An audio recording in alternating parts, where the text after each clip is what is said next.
त्यांचा मुक्त गोट्याचा अभ्यास, म्हशीबद्दलचा अभ्यास आणि दूध उत्पादक होण्याची जिद्द. तुम्ही त्यांच्या वयावर जाऊ नका. त्यांचं जे ज्ञान आहे खूप खूप जास्त आहे. वेळोवेळी पाणी पितो तसे ते पाणी पितात असते.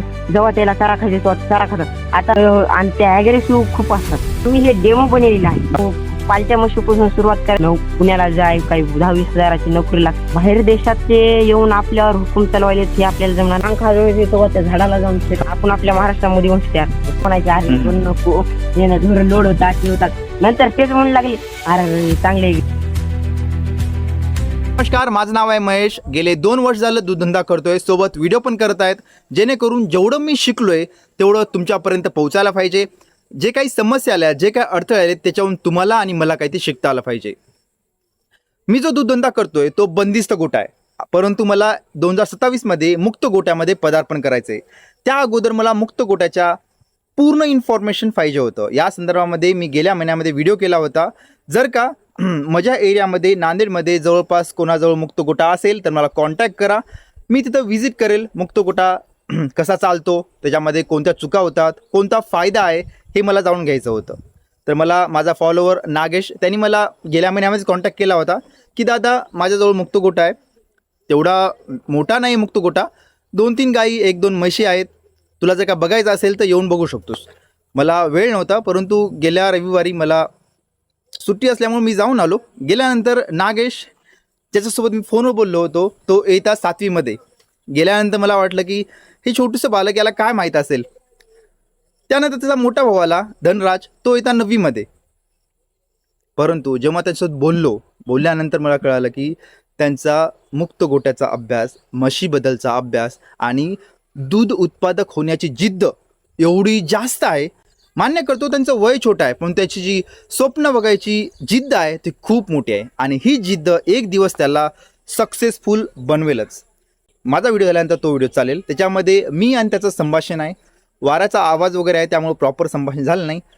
यानंतर पुढच्या रविवारी मी प्रॉपर त्याजवळ जाऊन व्हिडिओ वगैरे घेईल. अगोदर मला काय वाटलं की अबे हे दोघं छोटे आहेत, त्यांनी काय तेवढं इन्फॉर्मेशन देतील. पण जेव्हा बोलणं सुरू झालं, खरंच तुम्ही त्यांच्या वयावर जाऊ नका. त्यांचं जे ज्ञान आहे खूप खूप जास्त आहे.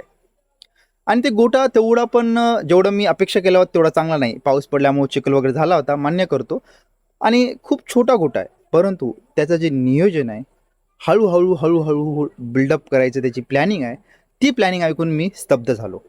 यावर्षी नाही आहे त्याचा गोटा चांगला, परंतु येत्या 1 ते 2 वर्षामध्ये ते नांदेडमध्ये नंबर 1 मुक्त गोटा बनेल एवढा मला विश्वास आहे. तर जास्त मी खेचत नाही. मी बोलल्यानंतर माझा व्हिडिओ झाल्यानंतर तो व्हिडिओ प्ले होईल. जर का व्हिडिओ आवडला असेल तर या व्हिडिओ लाईक करा आणि सबस्क्राईब करा अशाच नवीन व्हिडिओसाठी. हे गणराज याच्यासाठी आपण अजून 1 घंटा थांबल्या. तर गणराज मला सांग, आता मुक्त गोट्याचा काय काय फायदा आहे, काय काय नुकसान आहे. तसं आता इथं पाणी पडल्यामुळे थोडंसं ओलावा झालाय.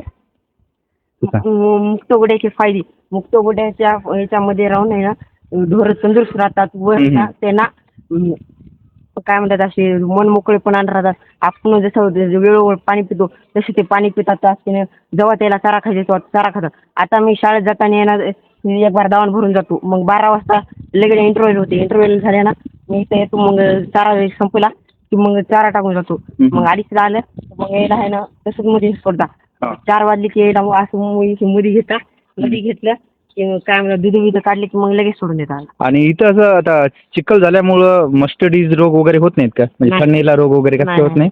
कारण काय आता हे पाऊस पडल्यामुळे आता पावसाळ्यात हे मुक्त गोट्याचे पावसाळ्यामध्ये असे होतच राहते. एवढंच की या मुक्त गोट्याला हिवाळा आणि उन्हाळ्यामध्ये याचे फायदे आहेत. पण नुकसान जनावरे भांडणं करणे असे तसे करतात का? आता माझ्याकडे गाय आहे. त्या गायला त्या खुट्याला फक्त बांधून पितो. गायला फक्त पाणी पाहिजे तो नसता. आता हे जरा पावसाने झालेले नसता. माझे जनावर याच्यामध्ये मोकळे राहतात. आणि म्हशी शांत आहेत का? म्हशी शांत आहेत. बाकी सगळे ढोर शांत आहेत. मग तुला समोर काय म्हशीमध्ये करायचं की गायमध्ये करायचं? मला दोन्ही मध्ये पण करायचे. गाई म्हणलं कोणत्या गाई करायच्या आपल्या? गिरगाई. गिरगाय करायच्यात. वा, मला पण गिरगाय घ्यायची रे. आणि म्हशीमध्ये हरियाणा मुर्रा. जाफर मुक्त गोट्यासाठी खूप म्हणजे जाफर म्हशी ना मुक्त गोट्यासाठी रागीड असते. अच्छा, शिंग पण हे असतात जरा असं भांडणं केलं की पोटाला. आणि ते ॲग्रेसिव्ह खूप असतात. बरं. नाही एवढ्या कमी वेळामध्ये एवढी माहिती घेतल्यास खरं चांगलं वाटलं. मुक्त गोट्यामध्ये पावसामुळे वल झालंय, त्याला स्लोप काढलं तर एवढं वल होणार नाही ना, थोडं स्लोपिंग काढलं, आता हे सध्या आम्ही ड्रेनेज वगैरे नसल्यामुळे ते वाले. आम्ही हे डेमो बनवलेला आहे. हा हा हा. घरी परमिशन आहे का गोटा करायचा, मशी करायच्या? फुल परमिशन आहे सगळ्यांची. बरं बरं. सपोर्ट आहे म्हणून दूध वगैरे करता येते? हो. आणि पहिल्यांदा आपल्याला आहे ना पालत्या म्हशीपासून सुरुवात करायची, जेणेकरून आपलं आता लो बजेट आहे. आता समजा आपण 1 लाखाची म्हशी आणली तर आपला व्यवसाय घाट्यामध्ये जाऊ शकतो. 1 लाखामध्ये 2 म्हशी येतात. 2 म्हशी समजा आपण त्याला गावावर हे केलं तर आहे ना, त्या म्हशी जेव्हा व्याय दटतात तेव्हा त्या म्हशी 1 म्हैस लाख रुपयाची होती. तर आपल्याकडे 2 लाखाचं बजेट होते. कारण का एका म्हशीमध्ये आपल्या 2 म्हशी येतात. Right right. क्या बात आहे. नाही खरंच तुझं म्हणजे मला चांगलं वाटलं. तुझा अभ्यास खूप चांगला आहे. फक्त एवढंच की एज्युकेशन महत्वाचं आहे बरं. तर पहिले 10वी 12वी मेन क्रायटेरिया करायचं. आता 9वीला आहे परंतु याचं एवढं नॉलेज आहे की एखाद्या शहाणा असलेल्या माणसाला पण लाजवेल एवढं नॉलेज चांगलं आहे. काही नाही, तू शाळा चांगली काही शाळा मध्ये आहे ना, मग पुण्याला जाय, काही 10-20 हजाराची नोकरी लागते. मात्र मला आहे ना असं हे होऊ लागलं, नोकरी नोकरी नोकरी नोकरी. बुवा बाहेर देशातले येऊन आपल्यावर हुकूम चालवायले, हे आपल्याला जमणार नाही. आपण आपला व्यवसाय करूया. परंतु इथं दररोज काम आहे की इथं नोकरी तर शनिवार रविवार सुट्टी आहे. नाही काम केलं तरच आपलं म्हणजे हे होईल ना, पैसा मिळेल तिथं. परंतु जर बिमार वगैरे पडलास आणि 2 दिवसात गोटा चालला नाही तर गोटा पुरा रिकामाच होऊन जाते. नाही तसं हे बघा, बिमारी आता हे बघा काही जरी झालं तर मग आजोबांचा माझ्या पप्पाचा सपोर्ट आहे. ते मी 2-3 दिवस बिमार असलं तर ते इकडलं बघता. आणि जेव्हापासून हे मुक्त गोटा केला आम्ही सिंपल तेव्हापासून आहे ना खूप आधार झाला. आजोबा कुठं बाहेर गेली आता म्हणजे बांधून जनावरे राहतात. पहिलं असं लय त्रास व्हायचा, ढोरायला चारा टाकायचा, ढोरायला मग सोडायचं. आता कुठे जनावर म्हणजे सोडलीत का तिकडे? आता माझ्या तिकडल्या शेती आहेत दूरच्या, आता चरतात आणि संध्याकाळी येऊन बांधतात. आता सांच्यापारी आहे ना डायरेक्ट मध्ये जातात. आता सकाळी आता कसं आहे, आता चिकचिक झाल्या नाही ना तेवढे जेवण आले जनावरे मध्ये जातात, मन मोकळेपणानं वागतात. त्याच्यात जेव्हा अंग खाजवायचे तेव्हा त्या झाडाला जाऊन आणि भविष्यात आपल्याला आहे ना म्हणजे असं हरियाणाच्या 10 म्हशी आणायच्या, 10 म्हशीच्या ज्या पारड्या होतात त्या पारड्यापासून सुरुवात करायची, ब्रीडिंगवर काम करायचं. आपल्याला काय हे करायचं नाही, कारण का आपण इतर देशामधून म्हशी आणणार नाही, आपण आपल्या महाराष्ट्रामध्ये म्हशी तयार करणार. खरंच धनराज, तू अभ्यास चांगला आहे. तू वाटलंस तर व्हिडिओ काढ, म्हणजे 9वी 10वी तर कर, सोबत एक नाही इंस्टाग्राम युट्यूब चालू कर. मी स्वतः तुला फॉलो करेल. परंतु त्याच्यावर एक नाही चांगलं जेवढी तुला माहिती आली अजून नॉलेजमध्ये भर घे आणि त्याच्यामध्ये आणखी काही चांगलं करता येईल का. कारण की हे मुक्त गोट्याकडे आणखी कन्सेप्ट आपल्या इथं आलं नाही. आपल्या इथं आलं काय म्हणतात की अरे तू शेणामध्ये जातोस, लॉस होते, त्याच्यात करू नको. आता काय झालं, जेव्हा मी बनवलं होतं तेव्हा माझे आजोबा आहे ते सगळेजण म्हणायचे अरे नको येणं ढोर लोड होतात ते होतात.